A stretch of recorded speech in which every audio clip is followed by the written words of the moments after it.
You all are the glory of the Lord. I bless you all so very much. Amen. Right. So something really happened this week, and I believe that it was something that I was picking up in the spirit. I know that we are not alone. No, we're not alone. That is the very first dimension of the word I want to share with you. No, you're not alone. There are more with you than those against you. So, this was what I was basically picking up in the spirit. So I woke up and I had this I was just feeling like, Lord, what am I still doing here?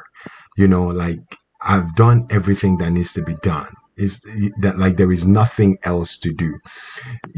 Been doing the same thing, and I've gotten to the point where it just feels like there is nothing else to do. Like, what is there to do? And I'm still in that place where you're praying, you're praising, you're still worshiping God, but yet in all that you continue to do, it just feels like there is nothing else to do. I know that there is somebody out there, and the Lord wants to give you this word of encouragement for where you are. The truth about it is, the journey that you have been on up until this very point of time is the journey of faith. Everything that He has taken you through up until this very moment was the journey of faith. And if you look back and, look at the steps in which you have taken up until this point, He has been what? It has been a test and a fight for your faith. Do you see that? It has all been a test and a fight for faith. That's why the Bible tells us that what? It says that, faith, it helps that we walk by faith and not by sight. So all that you have been doing is by faith. The Lord has been giving you instructions. Even though you did not understand what those instructions meant in the spirit, you just kept at it. You kept going to where He told you to go. You kept speaking to the people He told you to speak to. You kept encouraging the people that you needed to encourage. You kept speaking the word that He told you to speak. And now you're there on your sofa, sitting on your bed, in your living room or your dressing room, and you're thinking, Lord, what's next? Do you see that dimension? It's like you've done all that you can do, and you're sitting down there and you're wondering to yourself, Lord, what is next? The truth about it is, first of all, I want to really congratulate you. Yes, because you know why? The Father is helping you to understand that everything that you've been doing was to prepare you, because I'm about to move you. And the reason why I'm about to move you is because your assignment where you are is done. So the reason why you feel like you cannot go further is because you have done all that is needed to be done. So it is just like when you go into a university. How many years is your course? 3 years, 4 years? After attending the first year, the second year, the third year, the final year, and then you graduate. Do you see that dimension? Upon graduation, the first question you ask is, what is next? Do you see that? This is where people begin to give you options. Hey, you need to look for a job. Oh, you need to go and look for an apartment. Hey, now you need to settle down and get married. Hey, now you have to have some babies after your marriage.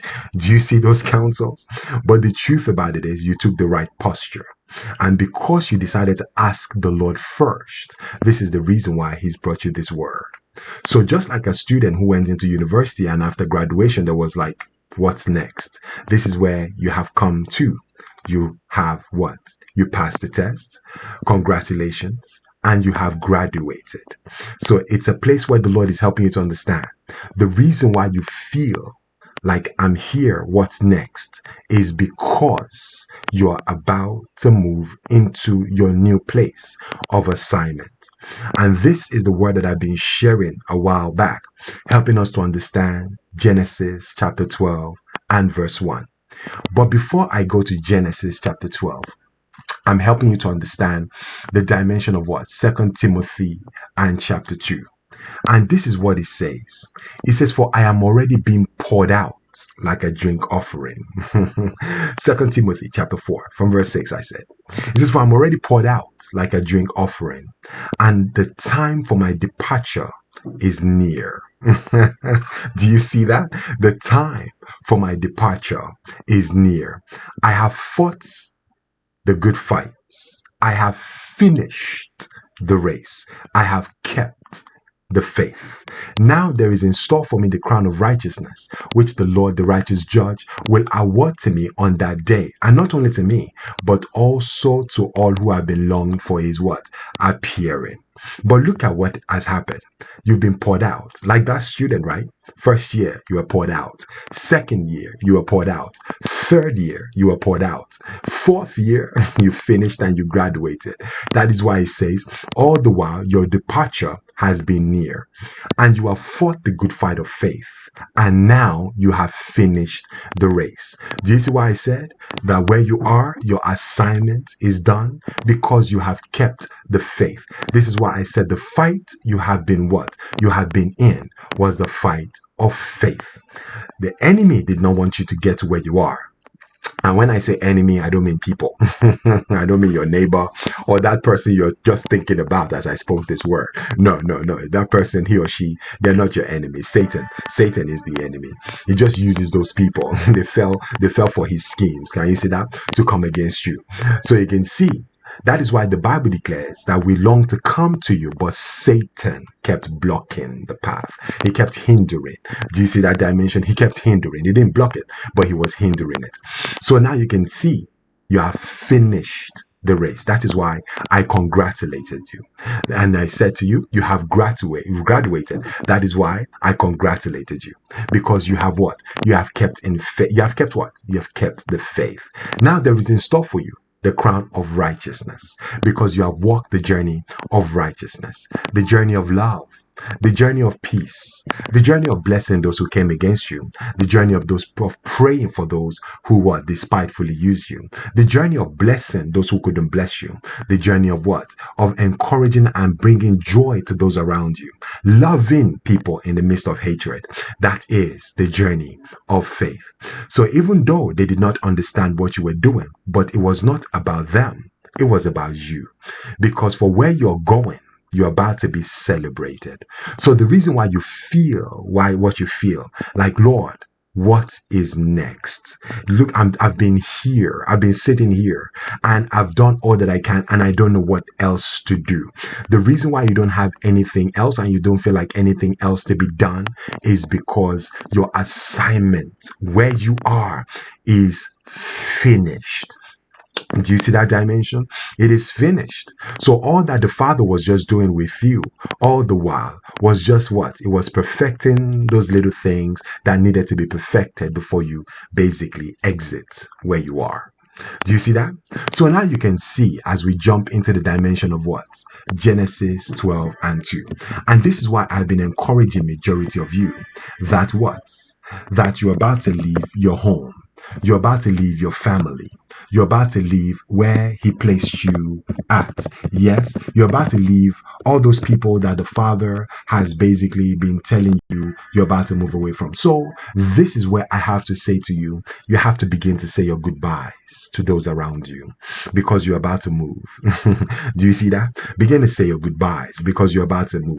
So that is why you've been feeling the way you're feeling. Some of you, you're about to move into a new city.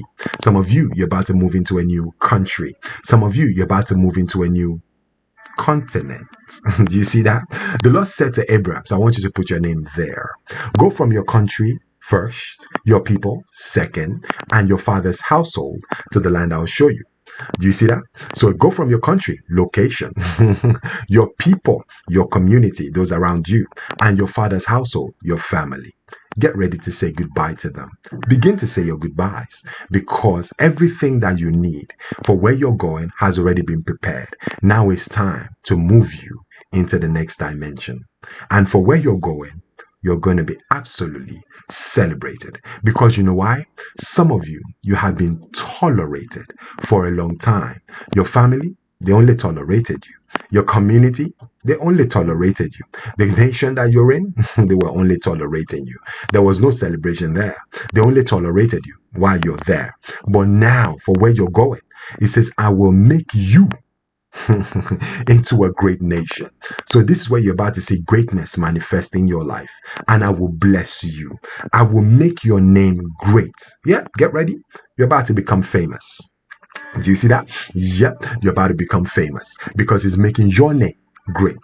Do you see with Jesus when he came out of the wilderness? He says it was with the power of the what? Of the Spirit. And his name went about everywhere. Jesus had not even spoken a word in ministry, and his name had gone before him. Do you see that dimension? He had not even gone, he had not started ministry because he was on his way to the synagogue. Can you see in Luke chapter 4? Yeah, he was about to go to the synagogue. You know, the first time he will ever appear in the synagogue, according to the book of Luke. But now look at it. Yes, his name went before him. And he says, and you will be a blessing. So for where you're going to, you're about to become a blessing because all that you've been doing here was to prepare you for where you're going. Now, that is why I said, you've been tolerated where you are. You're about to be celebrated. And he says, I will bless those who bless you. And whoever curses you, I will curse. This is the what? This is the covenant upon your life. And he says, all peoples on earth will be blessed through you. Amen. So you're about to be a blessing to so many people. So get ready because what you have been feeling is for you to understand that you're about to move because your assignment where you are is done, for you have been poured out. So all the journey of faith in which you have been walking in was you being poured out like a drink offering because he was preparing you for your departure. And now, because you fought the good fight of faith, you have finished the race and kept the faith. Now receive the crown of righteousness from the righteous judge. So congratulations once again, and I bless you. So prepare, get ready, get prepared. Start packing your bags, get your passport ready, and get everything ready, all intact, because at any moment in time, he's going to call on you, and there will be no time to say, hey, can I spend time with you? Just one more day, just one more week. No, because when you get that marching order, you're leaving straight away. There is no waiting. Do you see that? Because there are people that are waiting to be blessed through you. Amen. So that feeling you're feeling that what's next is because you're about to move in Jesus' mighty name. Amen. I love you so very much. Stay blessed because you're the blessedness of the Father in Jesus' mighty name. I love you so very much. God bless you.